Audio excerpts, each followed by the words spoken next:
बहुत दिनों की बात है। किसी शहर में रमन, घीसा और राका 3 चोर रहते थे। तीनों को थोड़ा थोड़ा विद्या का ज्ञान था।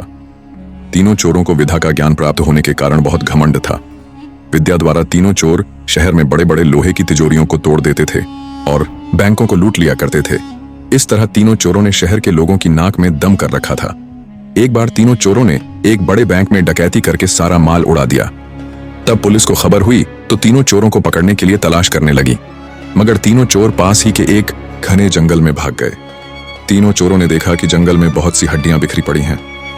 रमन ने अनुमान लगाकर कहा, ये तो किसी शेर की हड्डियां हैं।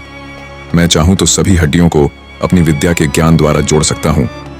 घीसा को भी विद्या का घमंड था, सो वह बोला, अगर ये शेर की हड्डियां हैं तो मैं इनको अपनी विधा द्वारा शेर की खाल तैयार कर उसमें डाल सकता हूं। रमन और घीसा की बात सुनकर राका का भी घमंड उमड़ पड़ा और उसने कहा, तुम दोनों इतना काम कर सकते हो तो मैं भी अपनी विद्या द्वारा इसमें प्राण डाल सकता हूं। तीनों चोर अपनी विद्या का प्रयोग करने लगे।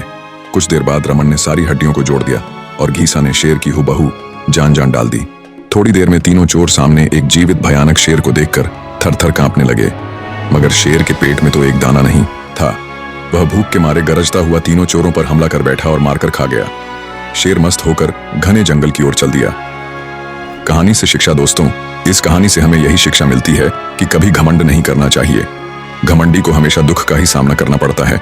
यदि तीनों चोर अपनी विद्या का घमंड न करते तो उन्हें जान से हाथ न धोने पड़ते। हमें अपनी विद्या का प्रयोग सोच समझकर करना चाहिए।